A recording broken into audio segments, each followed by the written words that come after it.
안녕하세요. 정치를 쉽게풉니다. 정치의 쉽던. 오늘 열린 대장동 재판에서 유동규는 이재명 대표 측근 김용보 원장에게 돈을 건넨 상황을 시연했다가 개망신을 당했습니다.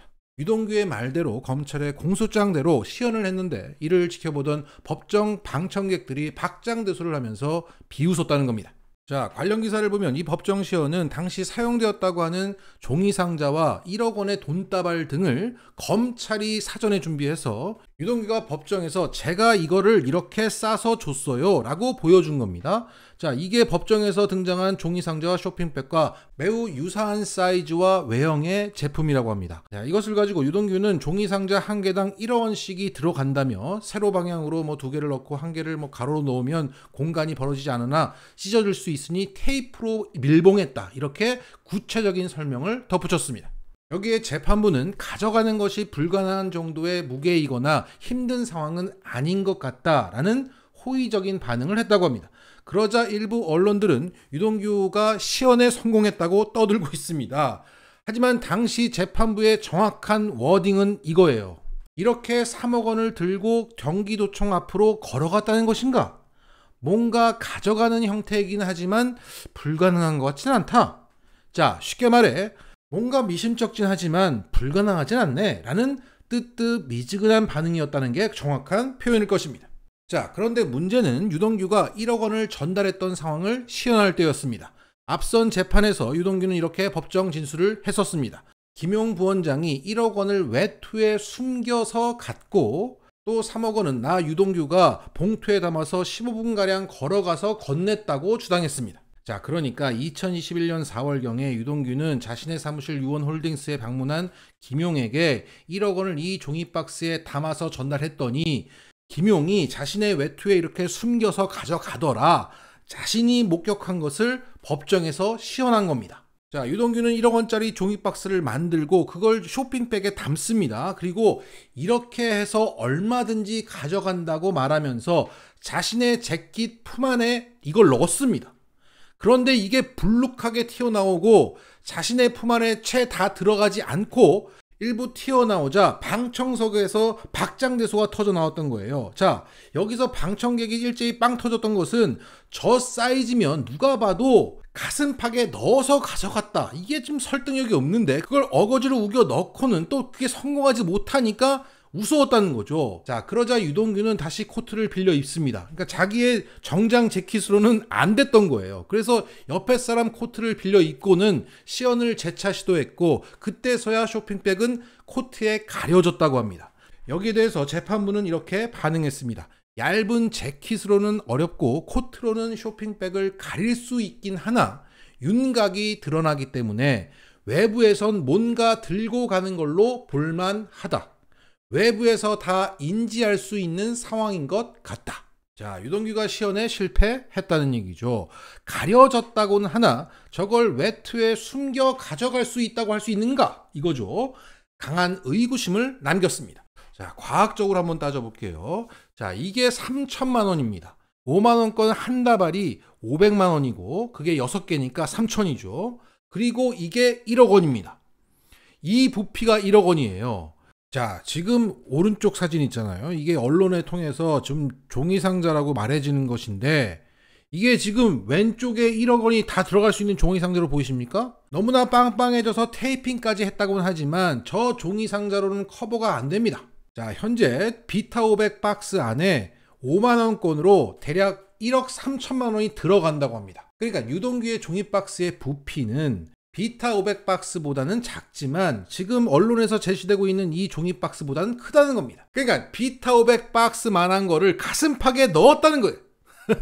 자, 이 정도의 부피를 다시 쇼핑백에 담아서 그거를 김용에게 전달했다는 거예요. 그걸 김용이 김용의 외투에 숨겨서 가져나갔다고 합니다.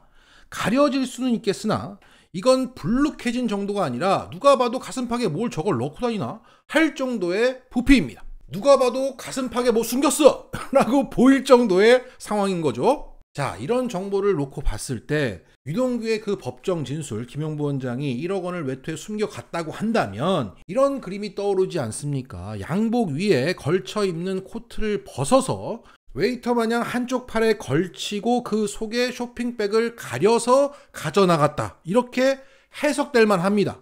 그런데 오늘 유동규는 시연을 하면서 당시 김용은 코트를 입은 채로 그걸 가슴팍에 품어서 꽂아서 가져나갔다고 말해버린 겁니다. 자, 김용 부원장은 몸집이 있습니다. 그리고 2021년 4월의 날씨를 감안한다면 그건 두꺼운 겨울 코트가 아니라 얇은 환절기용 코트라고 봐야 됩니다. 그리고 그것은 안쪽 주머니에 들어갈 만한 부피가 전혀 아니기 때문에 그것을 가슴팍에 넣은 채로 가려면 한쪽 팔로 그것을 바깥에서 이렇게 떠받치고 가야 됩니다. 안 그러면 떨어지는 상황이죠. 자, 코트니까. 이렇게 부자연스럽게 가져갔다는 얘기입니까? 야, 이건 누가 봐도 저거 사람 뭔가 캥기는 것을 가슴품에 넣고 가는구나 라고 생각할 수밖에 없는 상황이에요. 자, 가슴팍에 품었다. 요게 오늘 법정에서 유동규가 저지른 큰 실수입니다. 저 큰 부피의 돈 상자를 가슴팍에 꽂아서 갔다는 걸 시연하는 바람에 자신의 진술 신빙성을 크게 떨어뜨렸습니다.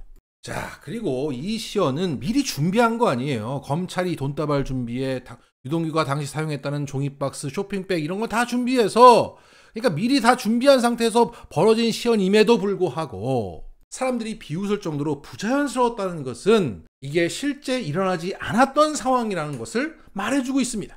더욱이 유동규는 김용에게 돈을 전달했다는 시점을 특정하지 못하고 있습니다. 2021년 4월에서 5월 사이에 자신의 사무실에서 1억 원을 줬고 6월경에 3억 원 줬고 6월에서 7월 사이에 2억 원을 건넸다. 이거예요. 3번씩이나 줬는데 날짜와 시간을 특정하지 못하고 있습니다. 특정하면 그 장소의 CCTV, 김용의 알리바이로 거짓임이 입증될 수 있으니까 특정하지 않은 겁니다. 자, 여기에 대해서 오늘 법정에서도 김용 부원장이 크게 반발했습니다. 유원홀딩스는 2020년 총선도 치렀던 제 지역구로 아침에 출근 인사를 했던 곳이다. 유동규는 그곳에 사람이 없다고 했지만 이곳은 주차난이 심하기로 유명한 지역이어서 CCTV가 많았을 것이다. 제가 돈을 들고 나갈 수 있는 상황도 아니었고 총선 전 2달 전 박스를 세워놓고 팻말 들던 지역에서 돈을 받는 것이 과연 가능하겠는가? 제가 돈을 언제 어떤 방법으로 달라고 했는가? 라고 반발하자 유동규는 잠시 기다려보시라. 전화했는지 만났는지 기억을 해보고 있는 중이다. 받은 사람이 제일 잘 기억하지 않겠는가? 라고 말했다고 해요. 자, 상식적으로 돈을 준 사람이 더 잘 기억을 합니까? 돈을 받은 사람이 더 기억을 잘합니까? 돈을 받은 사람이 나 돈 받았어 막 적어도요? 뇌물장부는 돈을 준 사람이 쓰는 거죠. 그리고는 유동규는 이렇게 말했다고 합니다. 아마 7월이 제일 마지막일 것이다. 그러니까 7월에 제일 마지막으로 돈을 줬다. 그러자 김용은 검찰 공소장에는 6월경이라고 되어 있는데 이를 부인하는 것이냐라고 반문을 해요. 그러자 이 공방을 지켜보던 재판부는 이렇게 말을 합니다. 2021년 7월에 마지막 돈을 줬다고 말을 하고 있는데 공소사실과 다르다. 7월에 정치자금을 준 적이 있는가? 라고 유동규에게 물었더니 유동규는 아니다 라고 답했다고 합니다. 아니 7월에 줬다고 얘기하면서 바로 또 7월에 주지 않았습니다 라고 얘기하고 있어요. 횡설수설을 하고 있는 겁니다. 돈을 준 방법, 돈을 준 시점 관련해서 진술 신빙성이 떨어지고 있고 진술 일관성도 스스로 박살내고 있습니다. 자, 끝으로 오늘 법정에서 제시된 그 종이박스는 당시 사용된 것이라는 건지 당시 사용된 것과 똑같은 제품이라고 하는 건지 이것에 대해서 언론도 묻지 않고 있고 검찰도 제대로 된 설명을 하지 않고 있습니다. 분명 작년 10월 검찰은 당시 사용된 종이 상자를 물증으로 확보했다고 말했습니다. 사용했던 종이 박스를 확보했다. 이렇게 분명히 얘기했어요. 이게 맞으려면 유동규가 김용에게 돈만 주고 종이 박스를 회수했어야 하죠. 그런데 오늘 유동규가 뭐라고 했습니까? 김용이 종이 박스 채로 가져갔다는 거 아닙니까? 서로 삼았디 아니할세. 그러면 이건 물증이 안 되죠. 그런데 물증이라고 검찰은 주장하고 있습니다. 결국 당시에 사용되었던 종이박스와 똑같은 사양의 종이박스가 물증이라고 말하고 있는 거 아닙니까? 이런 식으로 따지면 범죄자가 만약에 아이폰 14를 사용했다. 그러면 다 세상에 있는 아이폰 14는 다 물증이 될 수 있는 거예요. 자, 그래도 당시에 사용된 그 종이박스와 똑같은 사양의 종이박스가 물증이 된다고 쳐줍시다. 자, 최초 기사를 보면 그 종이박스를 유동규의 집에서 검찰이 확보했다고 합니다. 그러면 유동규는 1억 원을 딱 넣을 수 있는 종이박스를 여러 개 쌓아놓고 있었다는 얘기가 됩니다. 이 정도로 주도 면밀한 사람이 돈 준 시점을 3번씩이나 줘놓고 그 시점을 특정조차 못합니까? 왜 법정에서조차 횡설수설을 하고 있습니까? 이렇게 꼬리에 꼬리를 물면서 사마띠 아니합니다. 이러한 논리의 비약, 억지, 부자연스러움이 검찰의 그 유일한 물증이라고 하는 이 유동규의 종이박스에서 드러나고 있습니다. 자, 정리하겠습니다. 유동규의 종이박스는 우리가 처한 사법 현실을 그대로 말해주고 있습니다. 증거 조작을 이렇게 무지막지하게 하는데 왜 이재명 대표가 잘못이라는 겁니까? 이러니 사람이 죽어나가죠. 유동규의 종이박스를 보면서 우리는 현실을 직시해야 됩니다. 제발 똑바로 보자. 마치겠습니다.